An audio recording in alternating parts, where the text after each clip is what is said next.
Okay, so let's go ahead and begin. So we're going to start working on our Tartan Rosette. These are what they're called. They're called yo-yo makers. All these little doobers here. Obviously they have different sizes, which makes different size yo-yos. I used to be able to find them at Hobby Lobby. I don't know, maybe it's just my Hobby Lobby doesn't have them. I did find this whole set on like Etsy or eBay, one or the other, forever ago. So if you really dig these and want to get it some, search your Hobby Lobby or Michael's or whatever you have local and find one there. Now the big blue one, we're not going to use the big blue one. It would make a huge rosette, I'm sure. My gripe with it is I can never get it snapped all together, which makes it a little hard to do what you need. Of course it works the one time I need it. Of course. Oh well, we're not going to use this one, so no big blue. Then I have 4 other sizes. I've got the little tiny blue one. We're not going to use that one. It's too tiny. The green, the orange, and then we have the yellow. So we're going to stick with the kind of not too big, not too small yellow one. You're definitely going to need some scissors. So grab you some scissors, big or small, it doesn't matter as long as it cuts what we need to cut.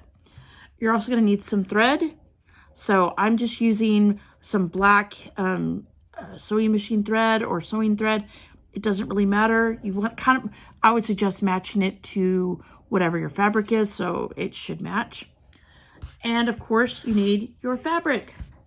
Okay, as far as I am aware, I've tried lots of different fabric. All of them have worked, so I have not tried denim or anything super thick because I don't know how that would fit in these. But if you want to experiment and see what happens, then you go do that. Let me know. So since it's still kind of Valentine's Day week, I figured what the heck. So we're going to use, I'm going to make a little pink Valentine's Day rosette. So here's how you use the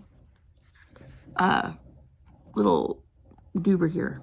Not the doober, the yo-yo maker. So obviously take it apart. Okay, this part goes on the back, as so. Get your other part and you're gonna kind of snap it in there. Should snap pretty well together, hopefully, if we do it right. Hopefully it's gonna work. So you can kind of see how you can see it through the back, which is what you want. Okay, obviously you're not going to leave it like that because that is a ridiculous amount of fabric to work with. So get your scissors. Okay, so you're going to get your scissors and you're just going to kind of cut around the edge of your circle. Leave yourself a little bit of, I don't know how, yes, I'm just kind of guesstimating here. I don't know, maybe half an inch, maybe less of fabric around the edge. You don't want too much because you'll see later if you do that, it'll pucker really, really bad and then it won't go together as well as you'd want it to go. So leave yourself a nice little circle around it and don't worry about it making perfect. Don't worry about trying to make it perfect or anything unless you're that person because it's going to get hidden anyway, so it's okay. All right, so get your fabric out the way. So now we have everything what we need. We've got our cool little rosette or the beginnings of it. Okay, grab your needle and your thread. I normally do not use such a tiny needle with a tiny little eye, but hey, it works. It does what it needs to do. So tie a knot in the end. I would suggest you tie a knot in the end. It's much easier to work with. So if you don't know how to do that, okay, get your needle or your end of your thread wrapped around your finger a couple times and just kind of roll your thumb and forefinger together. Voila, it makes a lovely little knot so your stuff will stay where you want it to and it won't kind of mess up there. Okay, so everything is threaded and ready to go. All right, so you're going to come. It doesn't really matter where you start, so it doesn't matter. So don't worry about it. So don't worry about looking on this side. Excuse me, I have allergies. So you're going to come, obviously. It's got wonderful little guide holes so you know what the heck you're doing. You're like, oh, thank you for that. So you're going to poke from the back. If I can do it, that's the trick today. Okay, well, eventually I'll be able to poke through the back. Eventually. Okay, so if it does that and you're like, what the heck? Why is it not? Because the hole should, even up. That's why it's not working. So, see? That's why I'm here, to show you all the mistakes, so maybe you don't have to.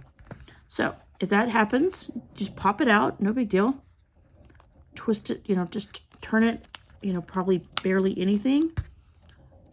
Pop it back all back in, and take 2. Hopefully it'll work this time, and then we'll be good to go. Unless it's just gonna be, perfect. I did it, yay, go me. Okay, so you're just gonna come from the back and pull all your thread through. Obviously, you wanna try and keep it as close up in the little groove as you can, because that will help when you're getting everything pulled together, which you'll see in a little bit. So you just pull your thread all the way through. I always give myself probably way more thread than is necessary, but I don't like running out of thread when I'm ready to finish. And then I'm like, oh, I have like 2 left and I ran out of thread. That sucks. So, because then you end up having to start all over, and nobody wants to do that. So just pull it all the way through. I mean, these really don't take too long, but then I've done it a few times, so I kind of know how these work. But anyway, do it your best. Throw it in there. Okay, and I'm not gonna, well, come on, there you go. Okay, so let's do that.